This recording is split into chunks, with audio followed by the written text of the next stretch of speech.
Hi friends, कैसे हैं आप सब। तो 12th एग्जाम से रिलेटेड फिजिक्स में जितने भी ऑब्जेक्टिव बनने वाले हैं, अप्रोक्स फिजिक्स में जितने भी चैप्टर हैं, अप्रोक्स 14 चैप्टर हैं, 14 या 15 चैप्टर हैं, उन सभी चैप्टर में से कंबाइन हम लोग ऑब्जेक्टिव के बारे में, वन लाइनर ऑब्जेक्टिव के बारे में विस्तारपूर्वक देखेंगे। और ये जो ऑब्जेक्टिव रहेंगे कहीं ना कहीं किसी न किसी वर्ष ये पूछे गए हैं, उन ऑब्जेक्टिव को हम लोग कवर करने वाले हैं। तो ये वीडियो का ड्यूरेशन मात्र रहेगा 30 मिनट, और 30 मिनट में ही आप लोगों का जितने भी ऑब्जेक्टिव बन सकते हैं, जितने भी पूरा सिलेबस में 12th क्लास का जितना भी सिलेबस में बनने वाले ऑब्जेक्टिव हैं, लगा कि ये ऑब्जेक्टिव पूछ सकता है, रिपीटेड ऑब्जेक्टिव के बारे में हम लोग देखेंगे। तो ये वीडियो का ड्यूरेशन मात्र रहेगा 30 मिनट, और 30 मिनट में ही आप लोगों को वादे के साथ हम बोलना चाह रहा हूँ कि 35 नंबर का ऑब्जेक्टिव आएगा ही आएगा। कृपया इस वीडियो को 2 बार 3 बार जितना हो सके आप लोग देख सकते हैं, क्योंकि वन लाइनर है और बहुत ज़्यादा यूजफुल रहेगा आप लोग के लिए। तो प्लीज़ इस वीडियो के साथ बने रहिएगा। आइए हम लोग वन लाइनर ऑब्जेक्टिव जो है चैप्टर बाय चैप्टर तो नहीं कर सकते हैं, लेकिन जितनी रिपीटेड ऑब्जेक्टिव हैं वो हम लोग देखने वाले हैं। तो चलिए हम लोग देख लेते हैं किस टाइप के रिपीटेड ऑब्जेक्टिव पूछे जाते हैं बोर्ड के एग्जाम में। और हमको लगा कि किस टाइप के मतलब कि ऑब्जेक्टिव पूछने की संभावना ज़्यादा है, उसको हम पेज पर वन लाइनर अपने मेहनत करके लिखा हूँ, उस ऑब्जेक्टिव को बार बार देखिएगा। तो चलिए हम लोग देख लेते हैं। फर्स्ट जो ऑब्जेक्टिव है आप लोग का YDAC में फ्रिंज की चौड़ाई क्या होती है, बहुत इंपॉर्टेंट है। YDAC में फ्रिंज की चौड़ाई क्या होती है। YDAC में फ्रिंज की चौड़ाई करने का मतलब है यंग्स डबल स्लिट एक्सपेरिमेंट में फ्रिंज की चौड़ाई beta equal to capital D बटा में स्मॉल d इंटू लेमडा होता है। कैपिटल D इंटू लेमडा बटा में स्मॉल d। बहुत स्टूडेंट इसमें बहुत कन्फ्यूज होते हैं। बीटा इजकल टू होता है, बीटा इजकल टू बड़ा सा d है तो बड़ा का d ऊपर रखेंगे, बटा में छोटा d, और यहाँ पे लेमडा है, तरंग दैर्ध्य है। तो YDAC का मतलब यंग्स डबल स्लिट एक्सपेरिमेंट में फ्रिंज की चौड़ाई बहुत ज़्यादा पूछता है। Beta equal to capital D into lambda बटा में स्मॉल d। अच्छा, P एवरेज शक्ति गुणांक, AC परिपथ के लिए P एवरेज पावर का शक्ति गुणांक वाला फार्मूला बहुत ज़्यादा पूछता है। IRMS ERMS into cos phi. Cos phi क्या है, तो कॉस फाई को शक्ति गुणांक कहते हैं, ये भी बहुत ज़्यादा पूछता है। तो शक्ति गुणांक जो है कॉस फाई को शक्ति गुणांक, जिसको हम पावर फैक्टर कहते हैं। आगे देख लेते हैं विद्युत चुम्बकीय प्रेरण की घटना की खोज किसने किया, बहुत इंपॉर्टेंट। ये किसने किया, तो फैराडे ने किया। विद्युत चुम्बकीय प्रेरण घटना की खोज किसने किया, तो फैराडे ने किया। लेंज का नियम किस पे आधारित है, तो लेंज का नियम जो है ऊर्जा के संरक्षण के सिद्धांत पे आधारित है। ये भी बहुत इंपॉर्टेंट है। लेंज का नियम ऊर्जा के संरक्षण के सिद्धांत पे आधारित है। डायनेमो या AC जनरेटर बहुत इंपॉर्टेंट, ये भी पूछता है। डायनेमो या AC जनरेटर किसके सिद्धांत पे कार्य करता है, तो यह जो है विद्युत चुम्बकीय प्रेरण के सिद्धांत पे कार्य करती है। विद्युत फ्लक्स का मात्रक क्या है, बहुत इंपॉर्टेंट। विद्युत फ्लक्स का मात्रक क्या है, तो वेबर है। अच्छा, विद्युत फ्लक्स कैसा राशि है, तो विद्युत फ्लक्स जो है सदिश राशि है। विद्युत फ्लक्स कैसा राशि है, तो विद्युत फ्लक्स जो है आपका सदिश राशि, विद्युत फ्लक्स आपका सदिश राशि है। अगेन हम लोग देख लेते हैं गैल्वेनोमीटर एक विद्युतीय यंत्र है। कैसा यंत्र है, तो क्या मापती है। गैल्वेनो यंत्र जो है एक विद्युतीय यंत्र है जिसके द्वारा हम धारा मापते हैं। क्या मापते हैं, धारा मापते हैं। गैल्वेनोमीटर एक विद्युतीय यंत्र है जिसके द्वारा हम क्या मापते हैं, धारा मापते हैं। गैल्वेनोमीटर को श्रेणी क्रम में जब उच्च प्रतिरोध का तार जोड़ देते हैं, बहुत इंपॉर्टेंट, गैल्वेनोमीटर के श्रेणी क्रम में जब हम उच्च प्रतिरोध का तार जोड़ देते हैं तो यह किसके में बदल जाता है, तो यह जो है वोल्टमीटर में बदल जाता है। आपका सवाल है, गैल्वेनोमीटर के श्रेणी क्रम में उच्च प्रतिरोध का जब तार जोड़ेंगे तो यह जो है वोल्टमीटर की भांति कार्य करने लगता है। अब देखिए यहाँ पर बहुत इंपॉर्टेंट है, आदर्श अमीटर का प्रतिरोध कितना होता है, बहुत इंपॉर्टेंट है। आदर्श अमीटर पूछेगा और एक आदर्श वोल्टमीटर पूछेगा, और दोनों का प्रतिरोध पूछेगा। तो आदर्श अमीटर को जो प्रतिरोध होता है अनंत होता है। आदर्श अमीटर का प्रतिरोध कितना होता है, अनंत होता है। अच्छा, आदर्श जो है अमीटर, जब आदर्श अमीटर पूछे तो आदर्श अमीटर का प्रतिरोध 0 होती है, और अमीटर जो है यहाँ पे लिखा हुआ अमीटर का प्रतिरोध क्या है, बहुत कम होती है। ये भी बहुत पूछता है। तो आदर्श अमीटर का प्रतिरोध बहुत कम होती है, लो रेसिस्टेंस। कहीं कभी तो यहाँ पर ऑप्शन में 0 भी देता है, 0 के बराबर भी देता है। आगे देख लीजिए, गैल्वेनोमीटर की कुंडली में फेरों की संख्या अगर बढ़ा देते हैं, गैल्वेनोमीटर की कुंडली में जब हम फेरों की संख्या बढ़ा देते हैं, गैल्वेनोमीटर की कुंडली में जब फेरों की संख्या बढ़ा देने पर उसका सुग्राहिता जो होती है, जिसको सेंसिटिविटी बोलते हैं, इसका सुग्राहिता जो है बढ़ जाती है। अगेन देखिए एमीटर जो है, एमीटर को श्रेणी क्रम में मापा जाता है। एमीटर को किस में मापते हैं, एमीटर को किस में जोड़ते हैं, तो श्रेणी क्रम में, और वोल्टमीटर को हम समांतर क्रम में जोड़ते हैं। बहुत इंपॉर्टेंट, एमीटर को श्रेणी क्रम में, वोल्टमीटर को समांतर क्रम में हम जोड़ेंगे। अगेन देख लिया जाए, एमीटर द्वारा क्या मापते हैं, तो एमीटर द्वारा जो है हम लोग धारा मापते हैं। एमीटर द्वारा क्या मापते हैं, एमीटर द्वारा धारा मापते हैं। एमीटर द्वारा धारा मापा जाता है और वोल्ट मीटर द्वारा वोल्टेज को मापती है। चुंबकशीलता जिसको म्यू नोट बोलते हैं, चुंबकशीलता याद रख लीजिएगा। चुंबकशीलता का जो मात्रक है ML_T A-2 ML_T A-2 ये जो है याद करने वाला नहीं है, ये फार्मूला के तौर पे आया है, तो फिलहाल ये याद करना है तो लिख लीजिए, ठीक है। दो समांतर तारों में जब विपरीत दिशा में धारा प्रवाहित होती है, दो समांतर तार है जो विपरीत दिशा में धारा प्रवाहित होती है, तो जब विपरीत दिशा में बोलेगा कि दो समांतर तार है और दो समांतर धारावाही चालक तार है और विपरीत दिशा में धारा प्रवाहित हो रहा है, तो दोनों तार एक दूसरे को क्या करती है, तो रिपेल करती है, विकर्षित करती है। और जब एक ही दिशा में धारा प्रवाहित होगा, दोनों तार में जब एक ही दिशा में धारा प्रवाहित होगा तो एक दूसरे को अट्रैक्ट करती है। अगेन देख लीजिए, एक 5T का मतलब होता है टेस्ला। टी का मतलब क्या होता है, टेस्ला। 5 टेस्ला वाला चुंबकीय क्षेत्र में 5 वेबर प्रति मीटर स्क्वायर के बराबर होती है। अच्छा, इसका भी इस सवाल को पूछने का मतलब ये है कि जो टेस्ला होता है, टेस्ला का जो यूनिट होता है वेबर प्रति मीटर स्क्वायर, तो 5 लिख देंगे और टेस्ला का मतलब वेबर प्रति मीटर स्क्वायर के बराबर होती है। चुंबकीय क्षेत्र की विमा जो होती है याद कर जाइएगा, चुंबकीय क्षेत्र की विमा जो है A/L⁻0 T⁻⁻2 A⁻⁻1 होती है। अच्छा, प्रकाश वर्ष है बहुत इंपॉर्टेंट है। प्रकाश वर्ष किसका मात्रक है, तो प्रकाश वर्ष जो है दूरी का मात्रक है। प्रकाश वर्ष किसका मात्रक है, दूरी का मात्रक है। और एक प्रकाश वर्ष बराबर 9.46 × 10⁻15 मीटर, माइनस नहीं 10⁻+15 मीटर होती है। तो एक प्रकाश वर्ष बराबर 9.46 × 10⁻15 मीटर के बराबर होती है। अच्छा, यहीं पर बहुत इंपॉर्टेंट क्वेश्चन है, इलेक्ट्रॉन वोल्ट। एक इलेक्ट्रॉन वोल्ट, बहुत से स्टूडेंट क्या करते हैं, इलेक्ट्रॉन वोल्ट यहाँ लिखा हुआ है, इलेक्ट्रॉन का जो वैल्यू है 1.6 × 10⁻19 जूल लिखा हुआ है, यहाँ पर कहीं कहीं कूलाम ऑप्शन लगा देते हैं, तो नहीं, एक इलेक्ट्रॉन वोल्ट बराबर कितना होता है, तो 1.6 × 10⁻19 जूल होता है। और इलेक्ट्रॉन वोल्ट है किसका मात्रक है, तो यह ऊर्जा का मात्रक है।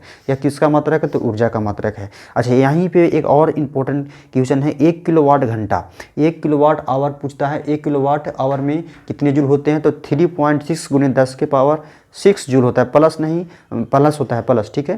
तो 3.6 × 10⁻6 जूल होता है। और किलोवाट घंटा किसका मात्रक है, तो ऊर्जा का मात्रक है। ये आपका बहुत इंपॉर्टेंट सवाल था।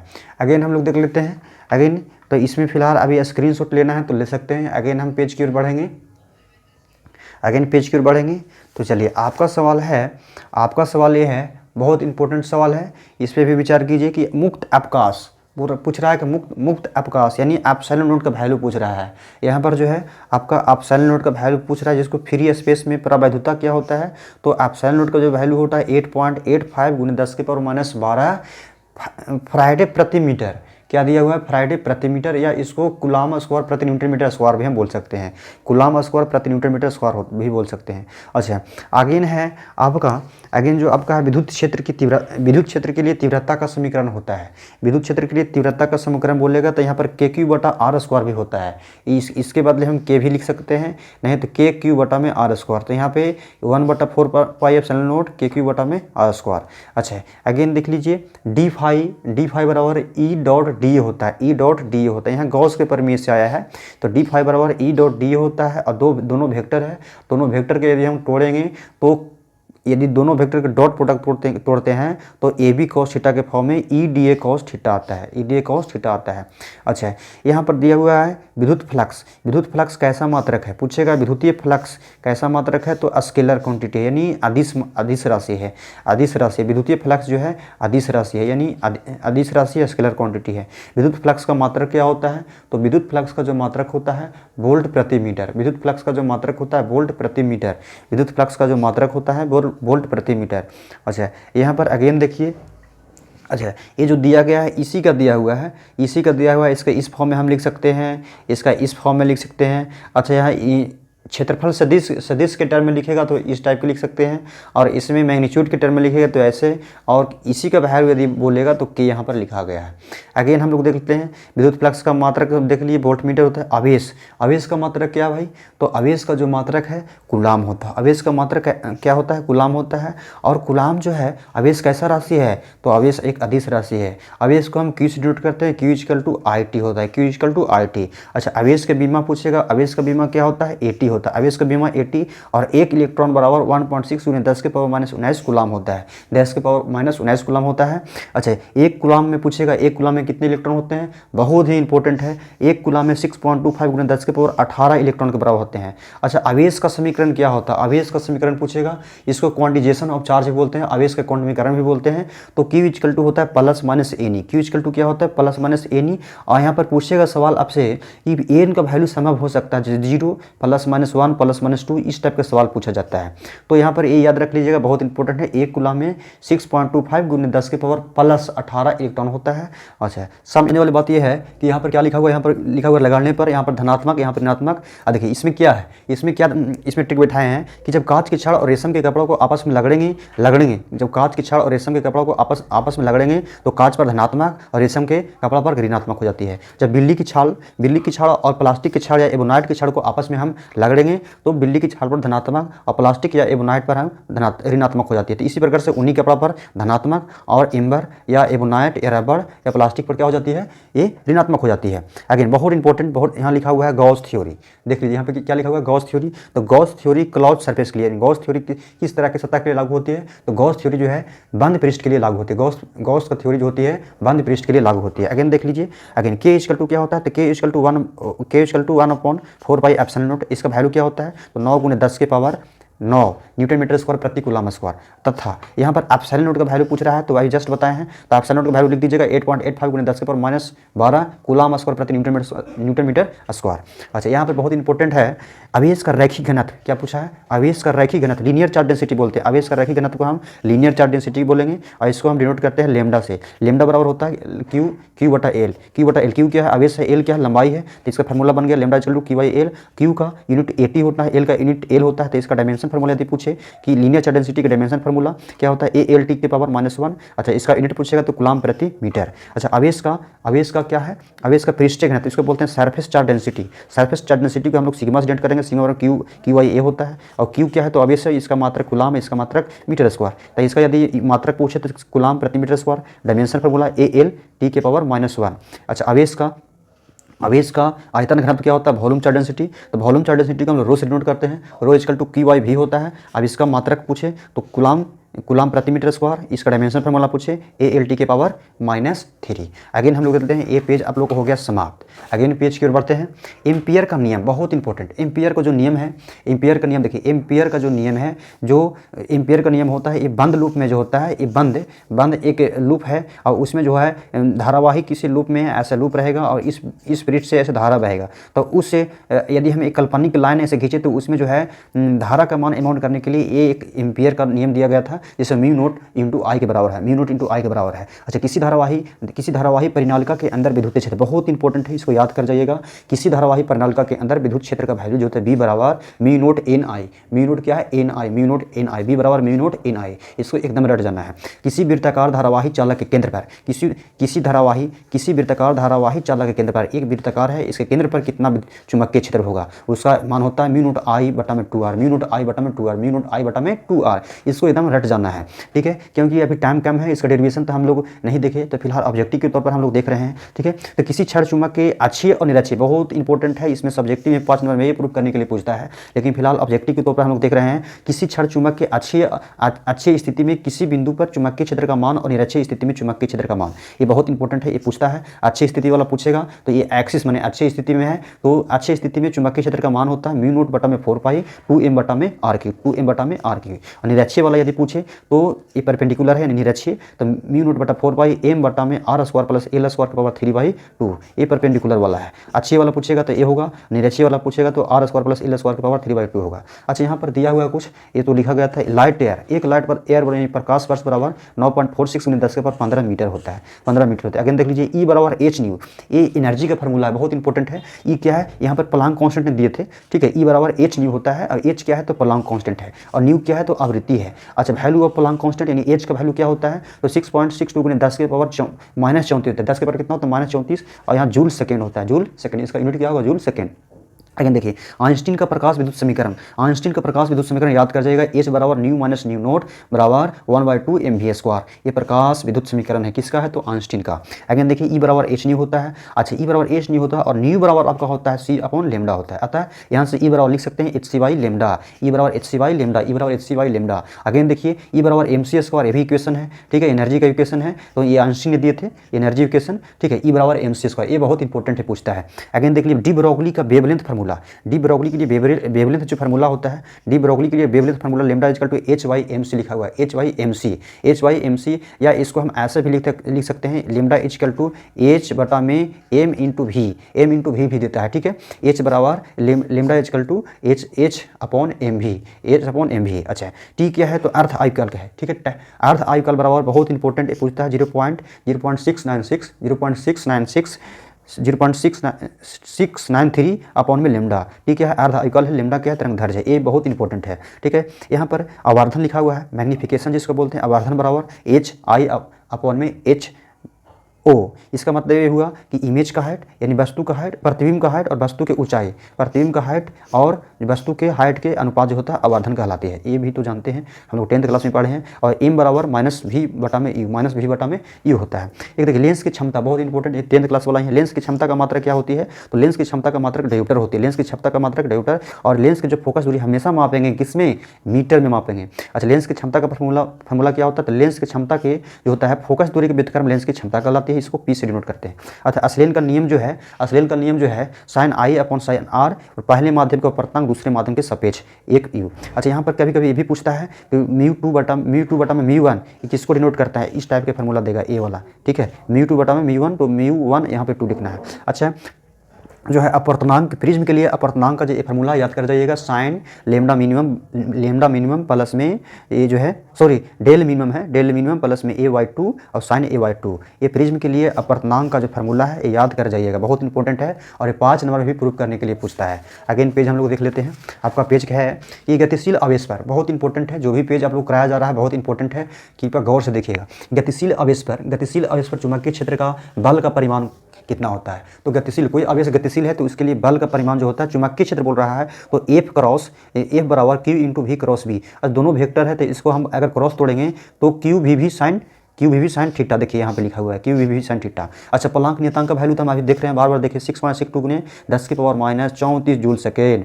मी नोट क्या है? तो मी नोट क्या है? तो निर्वात की चुंबकशीलता, इसका जो मात्रक होती है टेस्ला मीटर प्रति एम्पियर। और यहाँ पर बी क्या है? चुंबकीय क्षेत्र, क्यू क्या है? आवेश है। अच्छा मी नोट का मान क्या होता है? तब 4 पाई इंटू 10⁻⁷ टेस्ला मीटर प्रति एम्पियर। अच्छा टेस्ला मीटर प्रति एम्पियर या इसे वेबर मीटर प्रति एम्पियर भी हम इसको बोल सकते हैं। बहुत इंपॉर्टेंट है, ये देख लीजिए साइक्लोट्रॉन की जो फ्रीक्वेंसी होती है, आवृत्ति होती है, इसको न्यू बोलते हैं। Nu equal to Q B बटा 2 pi M, nu equal to Q B बटा में 2 पाई एम होता है। क्यू क्या है? आवेश है, बी क्या है? चुंबकीय क्षेत्र है, 2 पाई कॉन्स्टेंट है, एम क्या है? तो एम है चुंबकीय आघूर्ण है, ठीक है, एम है चुंबकीय आघूर्ण है। अगर देखिए दो समांतर धारावाही चालक के मध्य लगने वाला बल, ये बहुत इंपॉर्टेंट है, प्रूव करने के लिए 5 नंबर पूछता है। तो ऑब्जेक्टिव के टॉप पर यदि पूछे तो इसको हम लोग ये आंसर लगा देना है। ए बराबर म्यू नोट बटा 4 पाई I1 इंटू I2 DL बटा में R²। इसका मतलब ये हुआ कि ये धारावाही चालक ए है, ये दूसरा का है, एक धारा I1 है, एक धारा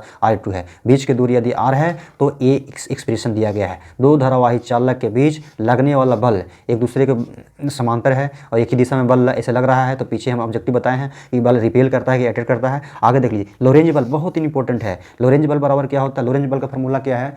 लोरेंज बल है कि यदि कोई आवेश Q विद्युतीय क्षेत्र चुंबकीय क्षेत्र में गतिमान है तो दोनों क्षेत्र द्वारा, विद्युतीय क्षेत्र और चुंबकीय क्षेत्र द्वारा जो बल लगता है उसी को हम बोलते हैं लोरेंज बल। दोनों बल के योगफल जो होता है, तो ये याद कर लीजिएगा, बहुत इंपॉर्टेंट है। आप देख लीजिए हम लोग तो कुल विद्युतीय क्षेत्र किसी धारावाही चालक के किसी बिंदु पर विद्युतीय क्षेत्र का जो मान होता है B इक्वल टू होता है, याद रख लीजिएगा, B equal to dB equal to small dB equal to mu naught I बटा में 4 पाई डी कॉस्ट में sine theta 1 plus sine theta 2, ठीक है। कैसे हुआ से अभी नहीं जानना है क्योंकि अभी ऑब्जेक्टिव हम लोग पढ़ रहे हैं, ठीक है। dB equal to mu naught बटा 4 पाई IDL साइन थीटा बटा में R², याद कर जाइएगा, dB equal to mu naught बटा 4 पाई IDL साइन थीटा बटा R², म्यू नोट बटा 4 पाई IDL साइन थीटा बटा में R²। चुंबकीय घूर्ण बहुत इंपॉर्टेंट, चुंबकीय घूर्ण क्या होता है, ये जो देखिए नॉर्थ पोल है और यहाँ साउथ पोल है, दोनों के बीच की दूरी हम यदि 2L माने हैं तो इसमें क्या करना है, यहाँ इसको है चुंबक का प्रबलता, जहाँ पर चुंबकीय क्षेत्र का जो प्रभाव जो अधिक होता है उसी को चुंबकीय प्रबलता बोलते हैं। ठीक है, तो स्मॉल एम से डिनोट करते हैं, यहाँ स्मॉल एम से डिनोट करेंगे,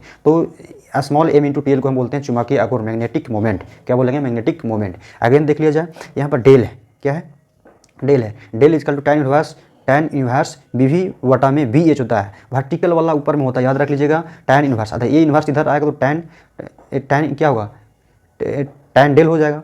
ठीक है, यहाँ पर ए BV अपॉन में BH होता है, ये याद रखना है। और बहुत इंपॉर्टेंट ये है, बहुत इंपॉर्टेंट, आप लोग से ये पूछेगा कि धारावाही, किसी धारावाही चालक में, ठीक है, धारा और ये किसी चालक के लिए धारा और अपवहन वेग में संबंध है, किसी धारावाही चालक में धारा और अपवहन वेग में संबंध है, तो याद कर जाइएगा VD का मतलब होता है ड्रिफ्ट वेलोसिटी, E का मतलब होता है उसमें इलेक्ट्रॉन, और N का मतलब है उस चालक में कितना इलेक्ट्रॉन प्रेजेंट है, और A का मतलब होता है इस चालक की एरिया। तो याद रख लीजिएगा I बराबर VDE NA, I बराबर VDE NA। तो ये आपका पेज नंबर 2 समाप्त हुआ।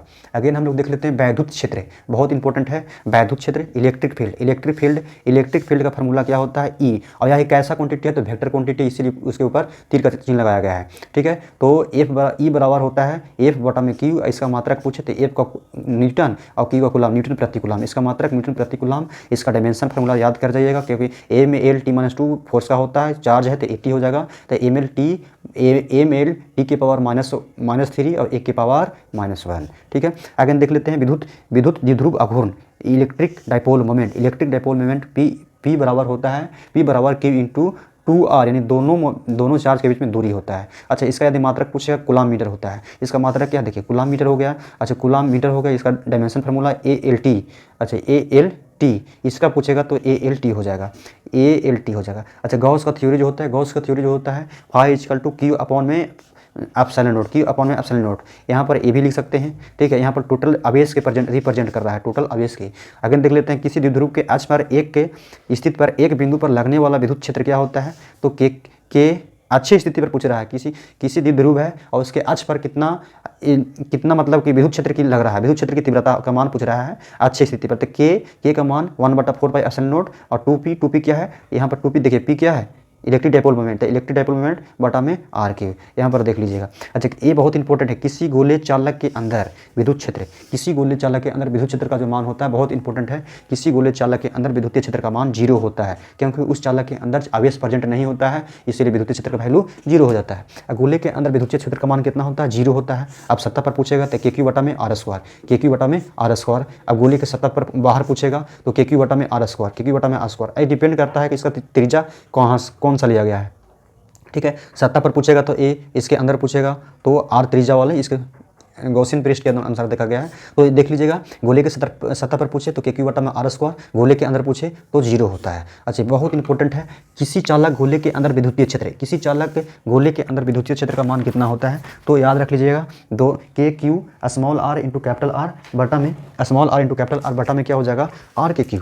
अच्छा, यहाँ पर देखिए, ये गोलीय अचालक है तो यहाँ पर डिपेंड करता है, एक चालक ऐसा है और एक चालक इसी के अंदर है, तो यहाँ पर ये गॉसियन पृष्ठ वाला है, ये स्मॉल r, ये हो गया कैपिटल R, तो इन दोनों R के गुणनफल यहाँ पर लिया गया है और स्मॉल r के R क्यों लिया गया है, यहाँ पर ये ध्यान में रखना है। अगर देखिए, आवेशित समतल पृष्ठ के कारण, बहुत इंपॉर्टेंट है ये जो है, इस पेज में जितने भी ऑब्जेक्टिव है बहुत महत्वपूर्ण है, कृपया ध्यान से देखिएगा।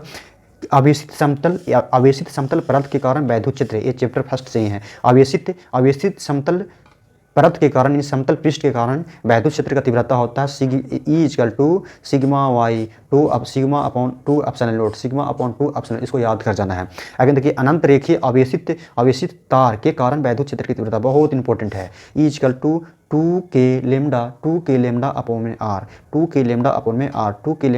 R, या k का वैल्यू यहाँ पर पुट करेंगे तो 1/4 pi epsilon naught, 2 lambda upon में 1/4 पाई एप्सिलॉन इंटू R, बहुत इंपॉर्टेंट है और प्रूव करने के लिए पूछता है। एक कूलम बराबर कितना होता है, 1/10 EMU, E का मतलब इलेक्ट्रोमास यूनिट, EMU का मतलब होता है इलेक्ट्रोमास यूनिट। एक फराइड बराबर क्या होता है, एक फराइड बराबर होता है 96,500 कूलम, एक फराइड बराबर 96,500 कूलम। अगेन देख लीजिए, एक स्टैट कूलम में 3 × 10 की पावर 9 कूलम होता है, एक स्टैट कूलम में 3 × 10 की पावर 9 कूलम, याद कर लीजिएगा, एक स्टैट कूलम में 3 × 10 की पावर 9 कूलम। अगेन हम लोग देख लेते हैं, चलिए यहाँ पे हम लोग ये थोड़ा सा न्यूमेरिकल टाइप के हम लोग ये देखेंगे, ऑनलाइनर है ना। देखिए समपोषी व्यतिकरण के लिए देखिए समपोषी, सम मान होता है सम संख्या वाला, तो समपोषी व्यतिकरण के लिए पूछेगा तो सम संख्या वाला 2n पाई हो जाएगा। समपोषी व्यतिकरण के लिए पूछेगा तो सम संख्या वाला 2n पाई हो जाएगा। अब विषमपोषी वाला पूछेगा तो 2n + 1 × पाई, 2n + 1 × पाई। अब देखिए ये बहुत इंपॉर्टेंट है, पूछेगा कलांतर और पथांतर में क्या अंतर होता है, तो डेल फाई = 2 पाई अपॉन में lambda, 2 pi upon lambda into में del x, 2 pi del phi को हम बोलते हैं कलांतर, फेज डिफरेंस, इसको बोलते हैं पाथ डिफरेंस, तो 2 पाई बटा में लैम्डा इंटू डेल x। अब यहाँ पर कलांतर में और डेल ये तो यही लिखा गया है, इसके नीचे जो भी लिखा गया ये भी लिखा है। अब इसका ये रिलेशन डेल x बराबर 2 पाई + 1 बटा में 2 इंटू लैम्डा ये होता है, प्रूफ कर दिया है। तो फिलहाल ये याद में रखना है, ये दो बहुत इंपॉर्टेंट है, ये याद रख लीजिएगा 2n × पाई और 2n + × y। समपोषी है तो सम संख्या वाला, विषमपोषी है तो यहाँ विषम संख्या वाला, ये आपका आंसर होगा। एक और ये भी याद रख लीजिएगा, कलांतर में क्या अंतर है, डेल फाई = 2 पाई बटा लैम्डा इंटू डेल x। इसमें ये पेज में यही सफिशिएंट है। अगेन हम लोग देख लेते हैं, अगेन है एच ई = h न्यू होता है, E = h न्यू के बराबर होता है। तो ये आपका हुआ, ये प्रकाश के लिए एनर्जी का फार्मूला है, E = h न्यू। h क्या है, प्लांक कांस्टेंट है, h का वैल्यू तो बताया गया है। डायमेंशन फार्मूला इसका देख लेंगे हम। रेडियो सक्रियता के मात्रक क्या होता है, रेडियो सक्रियता का 3 मात्रक है, लेकिन आप लोग बुक में आंसर वैक्यूरल देता है, ठीक है। इस मात्रक क्या है, वैक्यूरल है। अगर वैक्यूरल नहीं दो तो क्यू भी लगा सकते हैं, नहीं तो रदरफोर्ड भी लगा सकते हैं। अच्छा, रेडियो एक्टिविटी का माप किससे किया जाता है, रेडियो एक्टिविटी का माप जो है GM से लिखा हुआ है, देख लीजिएगा ध्यान से। GMC का मतलब होता है गीगर मूलर काउंटर। तो रेडियो एक्टिविटी का जो माप होता है गीगर मूलर काउंटर से किया जाता है। अस्थायी नाभिक के लिए, रेडियो एक्टिविटी तत्व के अस्थायी जो नाभिक है उसके लिए क्या होना चाहिए, न्यूट्रॉन बटा प्रोटॉन, n बटा p, n से न्यूट्रॉन, p से प्रोटॉन, इसका जो अनुपात होना चाहिए 1 से लेके 1.5 तक होना चाहिए, तब हम कहेंगे ये अस्थायी नाभिक है।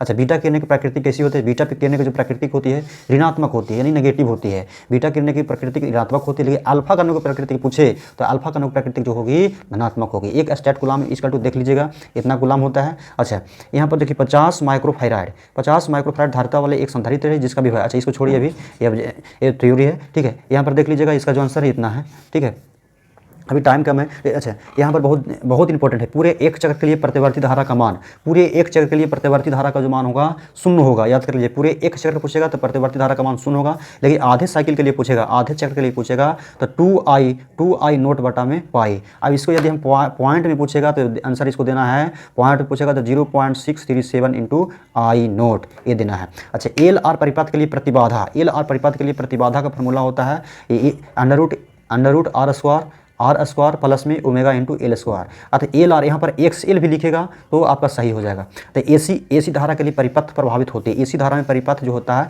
किससे प्रभावित होती है, तो ऊष्मीय प्रभाव होती है। इसका जो आंसर होगा ऊष्मीय प्रभाव। तो ऊष्मीय प्रभाव क्यों होगा, क्योंकि AC धारा में क्या होगा, जो धारा होता है हीट के रूप में, जो चालक में उपस्थित प्रतिरोध जो है धारा का विरोध करेगा, जिसके कारण ये हीट के रूप में कन्वर्ट हो जाती है, जिसके कारण ये विद्युत ऊर्जा जो है ऊष्मीय ऊर्जा में कन्वर्ट हो जाता है, जिसको हम ऊष्मीय प्रभाव कहते हैं। अगेन देख लिए, अगेन हम लोग का है AC धारा के लिए समीकरण क्या होती है, याद कर जाइएगा। AC धारा के लिए समीकरण, अच्छा यहाँ थोड़ा सा ऑब्जेक्टिव के टॉपर है, न्यूमेरिकल के टॉपर है। तो AC धारा के लिए समीकरण पूछेगा तो ये I = I note sine omega T होता है, याद कर जाइएगा। I = I note sine omega T, और यहाँ से कंपेयर करके ये आया है, ठीक है। आगे हम विस्तारपूर्वक देखेंगे, ठीक है। इसको भी अभी होल्ड कीजिए। अननोन प्रेरण का मात्रक क्या होता है, बहुत इंपॉर्टेंट। अननोन प्रेरण के लिए मात्रक होता है, अननोन प्रेरण के लिए जो मात्रक होती है हेनरी होती है। क्या होती है, हेनरी। अननोन प्रेरण का जो मात्रक होती है हेनरी होती है। अननोन प्रेरण का जो मात्रक होता है हेनरी। अच्छा, स्वप्रेरक का मात्रक हेनरी। प्रतिरोध की मात्रक बीमा क्या होती है, देख लीजिए। प्रतिरोध का बीमा ml² T-3 रख लीजिएगा, बहुत इंपॉर्टेंट है, लेकिन ये बहुत कम ही पूछता है, पूछने के चांस बहुत कम है। प्रतिरोध का बीमा जो है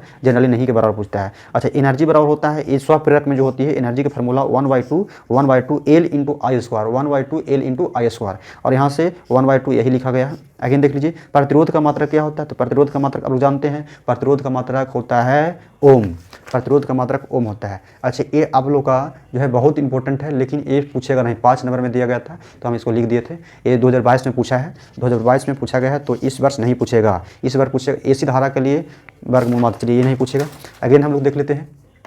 अगेन आप लोग का है एक विद्युत परिपथ में विभवांतर मापा जाता है। अच्छा, विभवांतर मापा जाता है। विभवांतर किस में मापते हैं भाई, तो विभवांतर हम मापते हैं वोल्ट में। विभवांतर को किस में मापते हैं, वोल्ट में मापते हैं। किसी विद्युत परिपथ का वह गुण जो विद्युत ऊर्जा को ऊष्मा ऊर्जा में बदल देता है, जो विद्युत ऊर्जा है उसमें ऊर्जा में बदल देती है, उसको क्या कहते हैं, प्रतिरोध कहते हैं। बहुत इंपॉर्टेंट है, ये बहुत कई बार रिपीट करता है। अच्छा, व्हीटस्टोन ब्रिज का उपयोग कहाँ करते हैं, तो उच्च एवं कम प्रतिरोध, उच्च एवं निम्न प्रतिरोध का मान ज्ञात करने के लिए। विद्युत परिपथ में किसी बिंदु पर सभी धाराओं का बीजगणितीय योग क्या होती है, शून्य होती है, या किसके नियम है, तो यह जो शून्य होती है ये किरचॉफ का नियम दिया गया है। स्वस्थ मनुष्य के लिए प्रतिरोध जो होता है कितना होता है, तो 50,000 एम्पियर। स्वस्थ रेसिस्टेंट ओम, रेसिस्टेंस तो एम्पियर कहाँ से होगा भाई, तो ये आपका हो जाएगा ओम हो जाएगा स्वस्थ मनुष्य के लिए। अच्छा, किलोवाट घंटा किसका मात्रक है, याद कर जाइए, किलोवाट घंटा ऊर्जा का मात्रक है, 1 किलोवाट घंटा और बता दिए गए हैं। अच्छा, इसमें जो है अच्छा इस नोमरिकल है, इसको होल्ड कीजिए। 10 एम्पियर की धारा, ये भी नोमरिकल है, होल्ड कीजिए।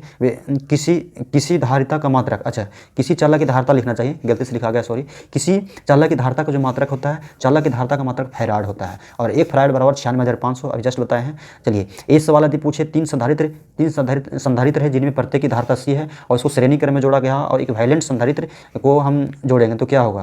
तो कह रहा है कि 3 को संधारित्र है, श्रेणी क्रम में जोड़ेगा। यदि श्रेणी क्रम में जोड़ेगा तो क्या हुआ, 3 हुआ था, 3 से बाटा कर देंगे। यदि समांतर में बोलता तो 4 से हम गुना कर देंगे, ठीक है, याद रख लीजिएगा। और यहाँ पर दे दिया गया है, और समांतर क्रम में इसे जोड़ा गया है तो क्या करेंगे, 3 से गुना कर देंगे। श्रेणी वाला हम भागा कर देंगे और समांतर वाला में हम गुना कर देंगे। अच्छा, इलेक्ट्रॉन वोल्ट द्वारा मापा जाता है, क्या मापते हैं, तो ऊर्जा मापते हैं। एलईडी को उत्क्रमिक अभिनति यानी रिवर्स वाइसिंग होता है, तब इसको क्या कहते हैं, प्रकाश उत्सर्जित निकलता है, तब यह प्रकाश उत्सर्जित होती है। एन टाइप में अर्धचालक का मुख्य धारावाहक, बहुत इंपॉर्टेंट है।